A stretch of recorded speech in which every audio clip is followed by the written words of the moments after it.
Okay, welcome back, folks. It's time for our next 224 Valkyrie video. Hopefully you saw my last Valkyrie video. I tested a whole bunch of different bullets and evaluated them in both a 6.5 twist and a 7 twist barrel with some pretty interesting results. My new 7 twist 18-inch barrel from White Oak Armament is actually shooting pretty well, and it seems to be doing a whole lot better than other people are reporting from their 7 twist barrels. So we tested so many different things in that last video that it's honestly been difficult to kind of hone in on which way I want to go next. The 6.5 twist upper is just a loner, so I need to get it back to White Oak before too long, and I definitely want to do some light bullet comparisons between 6.5 and 7 twist. But I don't really have time for that today, so I'm going to narrow the scope here for this video and I want to pick one of the combinations that shot well in the last video and explore it a little bit more with some other charge weights. The 90 grain Sierra Match King is what we're going to be shooting. This is at the heart of all of the complaints about the Valkyrie. Now, we saw pretty good results with a max charge of H4350. Hodgdon put out Valkyrie load data not too long ago, and H4350 was one of the powders they included. And this is a pretty legendary powder when it comes to precision and temperature stability over in the 6.5 Creedmoor. So it's an extremely interesting option to me in the Valkyrie. The problem in the last video was our velocities were still lagging pretty far behind, even with the max charges. Checking my notes here, in my 18-inch barrel, the 7 twist barrel, we got up to 2,580 feet per second, and in the 20-inch barrel, the 6.5 twist barrel, we got to 2,594. That was at Hodgdon's max charge of 26.9 grains and a 2.3-inch overall length. We didn't see any pressure signs, so I'm going to push it a little bit farther today. We'll be careful as we go. We'll be watching our brass, but I think we've got enough case capacity to get a little bit more in there, and a couple reasons why I think we're still going to be okay. Like I mentioned, I'm shooting a 2.3-inch overall length versus their 2.260-inch overall length that they tested with. I think that should help maybe just a touch. The other is that if we look at their load data, well, for one, it's for the 90 grain Federal Fusion. They didn't test the 90 grain Sierra Match King, which is so weird. Like, I don't know why they tested the Fusion when that bullet's not even available to us as reloaders right now. So that might be making a difference. I don't know which way. Maybe we're higher pressure than a Fusion would be, but I don't know. Maybe we're lower. But Hodgdon actually includes the pressure. And if you look at all of their max charges pressure column, it seems like they topped out at 53,000 PSI. Like the H4350 is a 53,400 PSI average pressure, I think. Now, this is supposed to be a 55,000 PSI cartridge, so I don't know why they didn't push it a little bit farther. But there are so many different ways that pressure is measured. Who even knows if this is the same technique as the SAMI testing protocol? I don't know, man. So we might be getting into trouble, but whatever. Pretty much all of the factory ammo are leaving distinct ejector marks on the case head of the brass, and 4350 wasn't, so I'm hoping we got a little bit of room to work with. So here are the loads we're going to shoot. 26.9 grains, which is what we've shot before, is going to be our middle charge. We're also going to shoot 27.2 and 27.5. And then a couple charges on the lower end as well to take us down to 26.3. I did weigh out a 27.5 grain charge and put it in a case. We're already compressed. At 26.9, we're already compressed, but I think 27.5 still going to fit okay. It'll be a little bit crunchier, but hopefully not too bad. We are sticking with the 2.3-inch overall length. The primer, we're shooting the same primer we shot in the last video. The Federal Match small rifle primers, the GM205, the GM205M are the primers. We're going to be using Starline brass, and we're going to shoot these in both of the guns. Now, in the last video, we had stability problems with the Federal Fusion 90 grain factory ammo. I ordered another box of it. I've got that here, and we're going to shoot that today as well and see if this new box has any better luck stabilizing in our 1 in 7 twist barrel. So speaking of brass, I've got my entire lot of brass all prepped and ready to go. I've got some Starline, I've got some Federal, and I've even got a little bit of the Hornady that we captured from the factory ammo in the last video. These are ready for primer, powder, and bullets. The problem is the primer pockets. I would say a nice chunk of these have got blown out primer pockets that aren't tight enough anymore. So I want to show you a tool that we can use to test these guys out. So this is the Ballistic Tools Swage Gauge, small primer pocket gauge. There it is right there. A viewer named Michael bought these for me almost a year ago, and I've never really used them that much, but this is the perfect application. This is a go, no-go gauge for primer pockets. He sent me the small primer. There's also a large primer pocket version, and he'd also sent this case mouth and neck tension gauge as well. So this Ballistic Tools company, there's a card here somewhere. Yeah, it looks like it's ballistictools.com. Has got some pretty cool little tools, and I apologize to Michael that it's taken this long for me to kind of showcase it here on the channel. So one side is the smaller of the two, and it should go into every good primer pocket. I think it also gauges depth as well. I could pull out the instructions, but whatever. You get what's going on here. So that's the go side. The other side is the larger one. Oops. Nope, this is bad. That's a bad piece of brass. Let's see if we can find a freaking good piece of this crappy brass. That one's also junk. There's one maybe. All right, this is the way it's supposed to look. It's hard to tell through a viewer screen which side's the small side, but yeah, hopefully you guys can tell. This side is a little bit smaller than this side. So if this guy fits in, that's a good sign. That could be particularly useful if you're dealing with crimped brass, like in 223 or something, and you want to set up your primer pocket swaging tool to get rid of military crimps and junk. That's good for testing that to make sure that it's good enough. And then the other side is the no-go, and it should not fit in.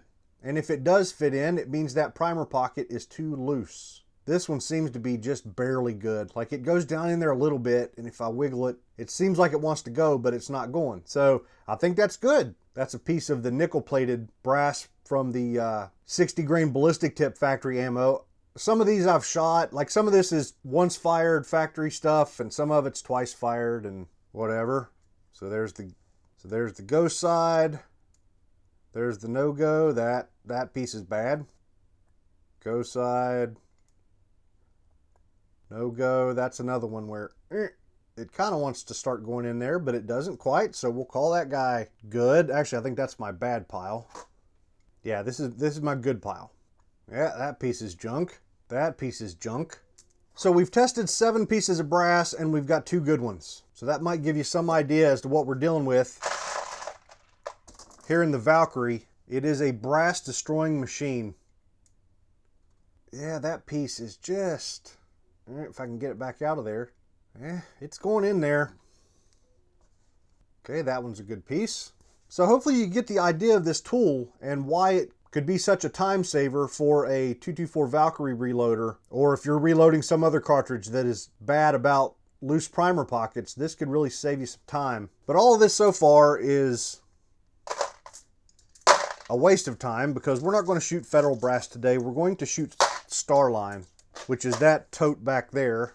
But I'll tell you what I want to look at. These are the first pieces of Hornady. Yeah, these are the first pieces of Hornady that I've seen from the box of factory ammo we shot in the last video. Now this stuff does have a crimp. It's got 4 stakes around that primer pocket. So let's see if the go gauge will even fit in these guys. Nope, so neither side fits in this. So let me grab a tool really quick and we will remove that crimp. So this is the tool I use for the job in 223. This is the RCBS military crimp remover. A lot of people prefer swaging, but I like this guy. You can see the cutter there. The only place it cuts is right up at the mouth of that primer pocket. So a couple twists here should be enough. So now we should see a shiny little ring there, and hopefully now the go side fits down in there. There it is. So it didn't fit before, and now it goes in no problem at all. The no-go side doesn't go in at all. I'll tell you what I'm worried about though, is that maybe there's still a little remnant of the crimp that is stopping the no-go side. You get what I'm saying? Like maybe up here, just so the go goes in, but the no-go is getting stopped right here. And if it could make it past that, the rest of the pocket may be loose. So I'm gonna crank on this guy just a little bit more. Make sure I get all of that military crimp removed. Okay, so I might have gone a little bit overboard here, but that's what I like about this tool, is it only has a cutting surface right there at the mouth. That's why I like a primer pocket reamer that some people will use to remove the crimp, it's also got blades and cutting edges that can get down inside of there, and that's bad. I don't want any material taken off down in there. Fantastic. Yeah, I tell you what, let's throw a primer in this dude really quick. I want to feel, you know, if it feels tight. Okay, here's my RCBS hand priming tool. I wouldn't call it particularly tight, but it still felt pretty good. It did feel like that's still a good primer pocket. So good. Let me test these other two that I pulled out. Okay, this guy, I have not removed the crimp at all, and the go already fits through there. Let's check this other guy with the go. Yep, that guy, the go just barely fits. So let me go ahead and remove the crimps. Okay, there we go, crimp removed. There's the go, there's the no-go. Nope. Here's the other guy, go goes right in, and the no-go doesn't. Sweet. I don't know how this stuff's gonna hold up to additional firings, but at least as far as the factory once fired Hornady brass goes, these first three pieces I've tested are looking really good. That is fantastic news. Now, we're not shooting that stuff today either. We're going to shoot some Starline. So let me probe a couple of these guys. Ah, there's one. That's the go side. Here's the no-go. All right, that one's junk. That one seems okay. That one's junk. That one seems okay. This guy feels okay. That guy feels good. That guy is junk. The next one's junk. The next one's junk. And the next one's junk. Let me just make sure I don't have shit. I got the... All right, so through my first 10 pieces of Starline I've tested here, I've got 7 that are still good and 3 that are bad. So that was very fast, and it was all thanks to this little guy. I don't think they're very expensive. I don't remember. It's been a while since I've been over on their website, but it's a pretty big time saver and a nifty little tool to add to your reloading bench, it seems. All right, I'm gonna keep sorting. I'm gonna get 50 pieces of good brass that we can use, and then we'll be ready for primers. All right, so I managed to find enough pieces of the Starline brass with good primer pockets here. I've got 50 pieces for our test and then 25 more for some sighters because I've been moving scopes around, so I need to re-zero both of these rifles and need some ammo to do that. I did check the Ballistic Tools website. That gauge is $12, so it's $11.99. That doesn't seem ridiculous, and it definitely saved me a lot of time, because if I had waited until I was actually seeding primers to call out the bad ones, that gets time consuming, and you can waste primers doing it and all that stuff. So I definitely recommend that swage gauge. So if it's not obvious, what I'm doing here is putting a little chamfer on the inside of the case mouths. Earlier on in my brass prep before this video, I did measure them all and I trimmed some of them. I trimmed the ones that needed trimmed. And when I full-length resized these guys, I bumped the shoulder by a couple thousandths. So these are all ready to go. I guess before I go recommending the swage gauge, let's see if it lied to me at all.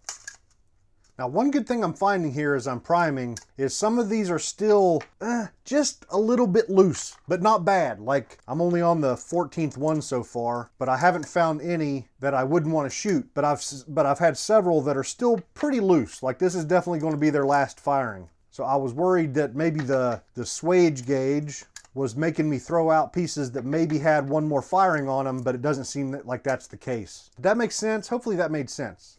Basically, I was afraid that the swage gauge might be a too difficult test to pass. All right, so the first 50 pieces are done, and it's been more of the same. Most of these primer pockets are just fine. I found a couple that were pretty loose, but not quite too loose, like good enough to shoot one more time. Yep, that one was the same way. So it's been good. So I'm coming down to the last 10 primers here, and I found several more that were pretty loose, but not so loose that I don't want to shoot them. So this has been good. So the swage gauge did a pretty nice job. All right, next up, it's time to weigh out powder.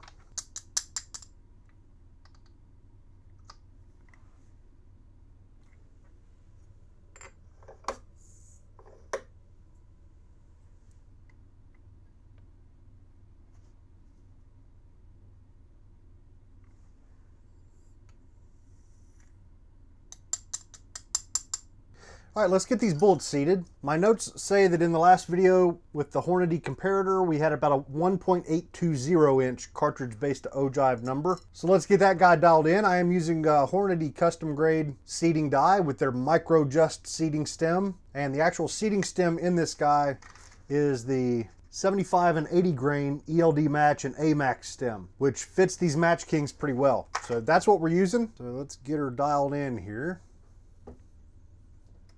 Yeah, I thought I had my die backed way off, but we're not that far off. It's like 68 thousandths long. So let me go ahead and go down. 50, 68. We'll just dial it right in, see what we get.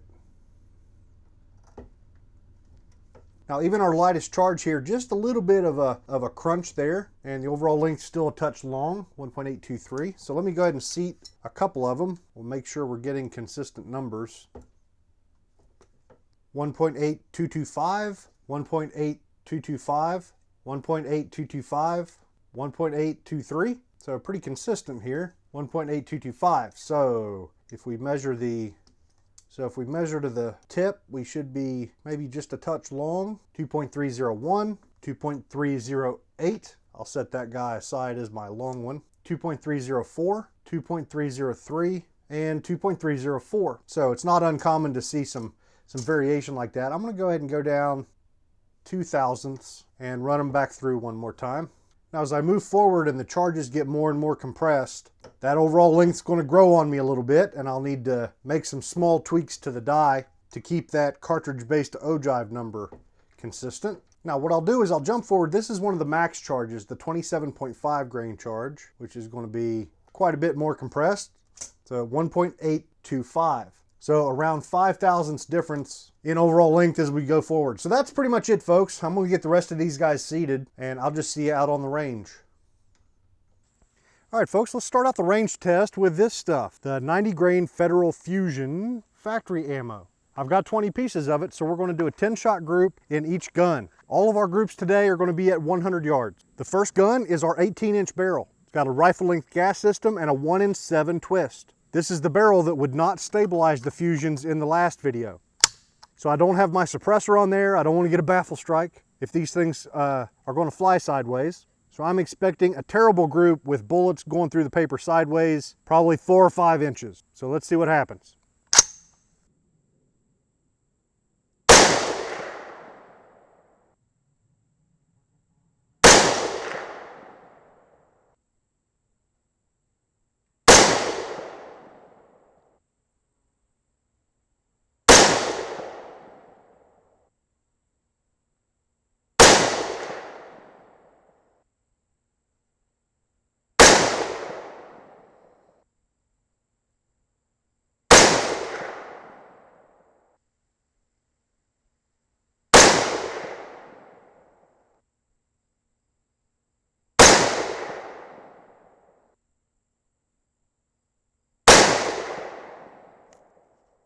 Okay, so that wasn't nearly as bad as last time. It's not exactly a good group, but no shots that were really wild. All right, let's switch over to the 6.5 twist barrel.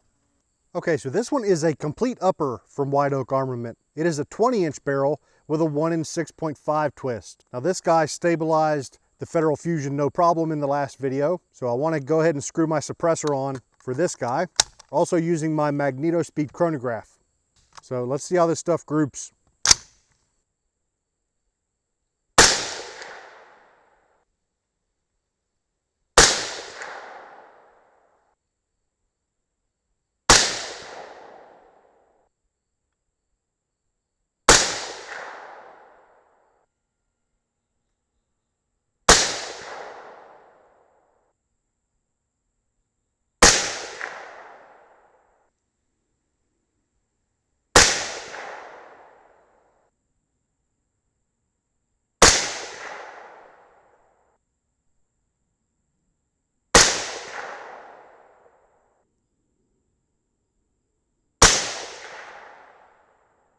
Okay, so that was a little bit better. Still not a fantastic group. Average velocity with those guys was 25.93, standard deviation of 17.3, extreme spread of 66 feet per second. So let's move over to our hand loads. Since I've already got the 6.5 twist sitting here ready to go, we'll shoot this guy first. Okay, fresh target is up, ready to rock and roll. First up is 26.3 grains.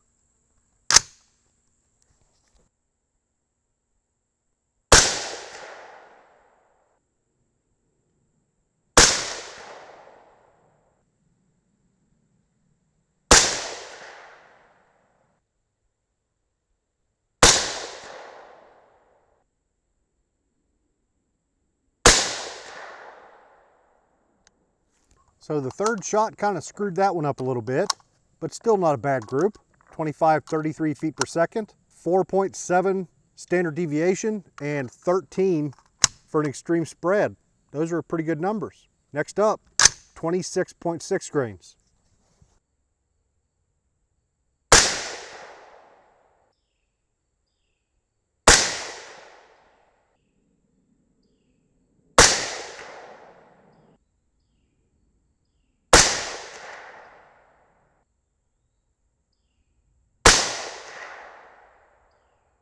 Extremely consistent velocities, 4.4 feet per second standard deviation, and an extreme spread of 11 that time. Really good stuff. So next up is the load we've shot in the last video, 26.9 grains.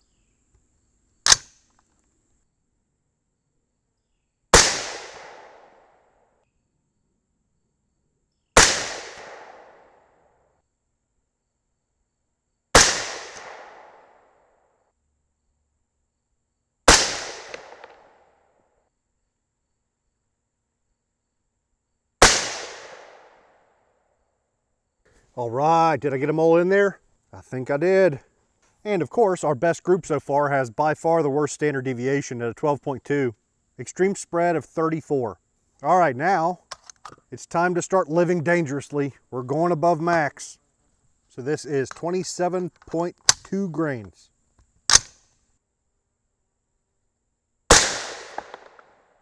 So our first piece of brass doesn't look too bad. Nothing to freak out about. So let's shoot them.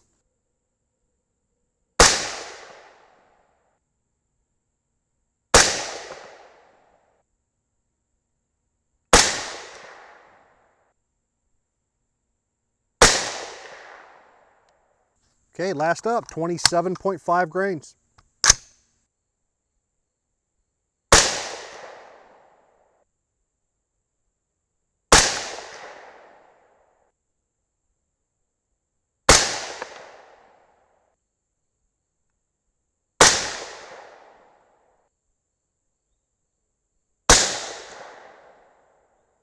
So nothing too scary on the brass. All the primers stayed in place. We didn't pop any primers.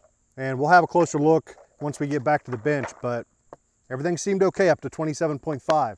I am thrilled with these groups. This is pretty close to as good as I can possibly shoot. So outstanding performance here from the 6.5 twist barrel. I kind of feel bad for the 7 twist barrel. Who wants to follow that up? Let me get swapped out. We'll see how it does. So I feel like I'm holding pretty good today with the front rest. So we're back to the 7 twist, but I decided to take off the bipod and just shoot from the same front rest we've been shooting at, or shooting from with the 6.5 twist. First up, 26.3 grains.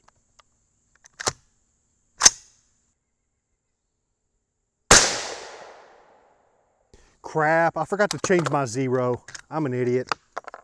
Because when we were shooting the fusions, I didn't have the suppressor and magneto speed on there, so my zero changed a little bit. There we go. That should put us where we need to be.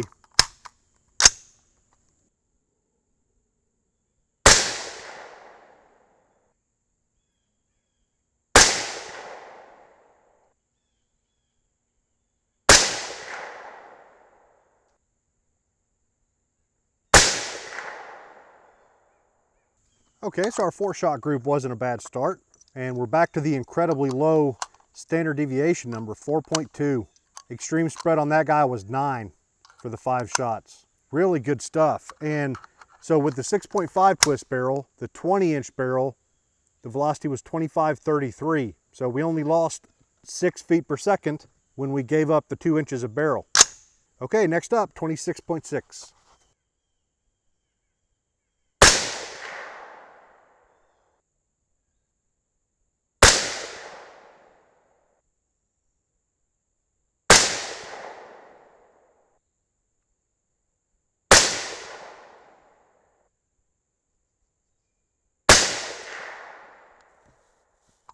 Okay, 26.9 is next.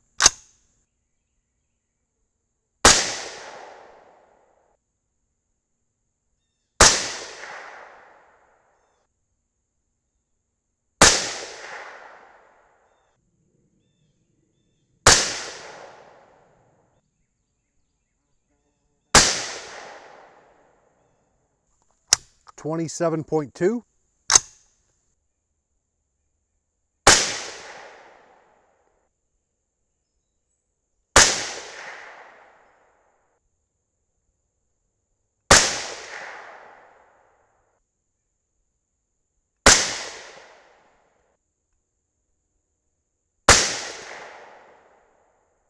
So that was an interesting shift in point of impact.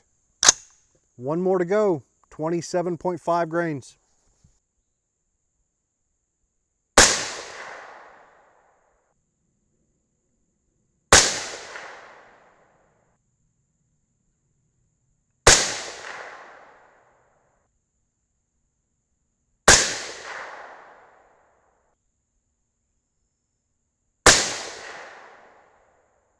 All right, so things kind of fell apart a little bit there on the top end with the 7 twist. It looks like the timing is perfect because here during the last group, it just started sprinkling. So let's get back to the bench.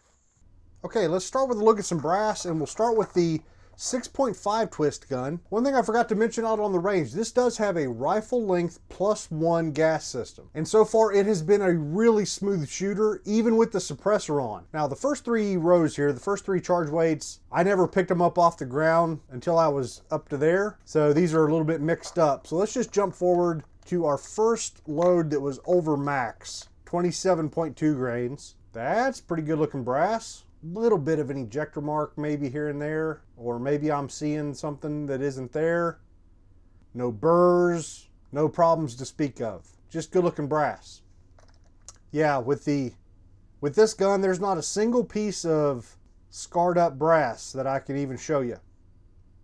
So really good stuff here with H4350, even though we exceeded max a little bit. Now, with the 7 twist gun, the 18-inch barrel, it has a rifle length gas system.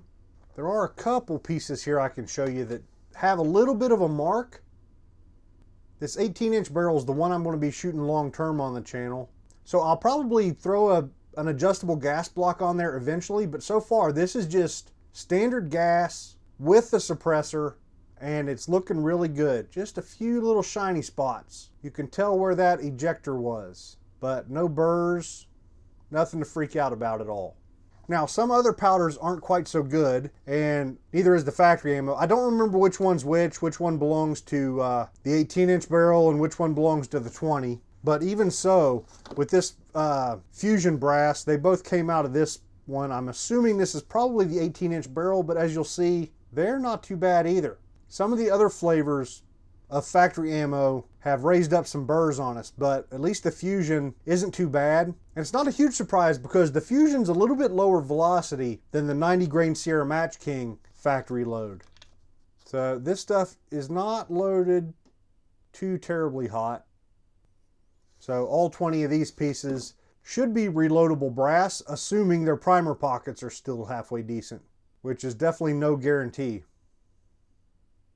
Okay, let's look at some groups, and let's get the ugly stuff out of the way first. The Fusion factory ammo. The group with the 6.5 twist barrel wasn't quite as bad as I thought it was. 1.674 inches. I thought for sure that was over a 2-inch group, but it wasn't. 1.674. Velocity 2593. Standard deviation 17.3, and an extreme spread of 66. Mediocre in every respect. And the 7 twist was a good bit uglier, 3.003 inches. But still, this is a whole lot better than we saw in the last video where bullets were going through the target kind of sideways. I looked as close as I could at these bullet holes and they all looked round, so at least this box of Fusion seemed to stabilize. I don't know what's changed. Now, the first box of Fusion I tested was an extremely early lot. Like, I bought them as soon as they hit the market, where, you know, this box, of course, I just bought in the last week or so. So I don't know if they've had any reformulation or if they've tweaked it a little bit, but I'm not going to hit the deer woods with a load I can't trust, and I definitely don't trust it. 3 inches at 100 yards, I mean, I could probably still hunt with that in my area. Most of my shots are short, but it's just not good. Just not good at all.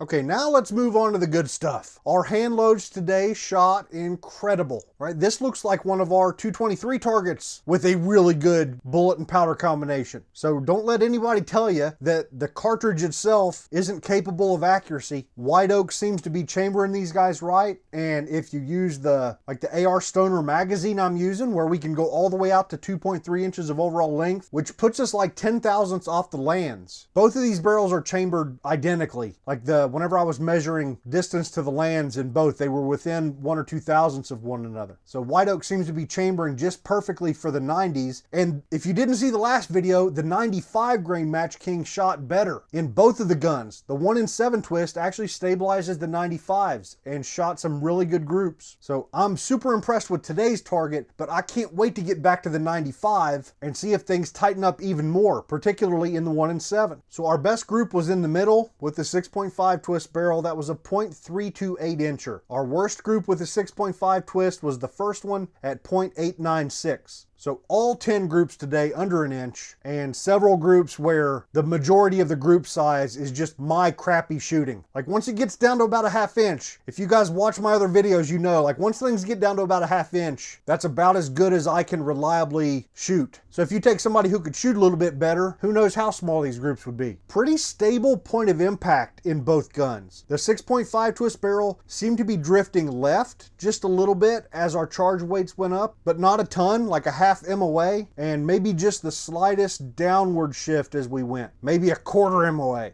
Now with the 7 twist, we did kind of have a little bit of a shift there. The last two groups jumped up maybe a ½ MOA, and the groups started opening up. So if I was going to pick a load for the 7 twist, looks like 26.6 might be a better choice, especially with those standard deviations. Like those first 3 loads with the 7 twist, the standard deviations 4.2, 6.4, and 6.2 were really great to see. And the velocities between the two barrels, I was surprised at how close they were, especially the first couple loads where we had very small extreme spreads in both barrels. We had a differential of 6 feet per second with the first load, and then 16 feet per second with the second. Then we had a 12 and an 8, and I think the last group where the 7 twist, the 18-inch barrel actually shot 1 feet per second faster. I think the numbers are lying to us. If we look, you know, the extreme spreads, we're getting up to 30 with both of those. I think with a larger sample size, we'd see the 20-inch barrel actually shooting faster than the 18. That's just my guess. But I'll tell you what, if you're wanting a short barrel and you're kind of agonizing over the decision between 18 and 20 inch, this is pretty typical from what we saw in the last video. 10, sometimes 20. I think I did have some powders where it was a little bit higher than that, maybe 30 feet per second of differential between the two, but it's not like you're really giving up a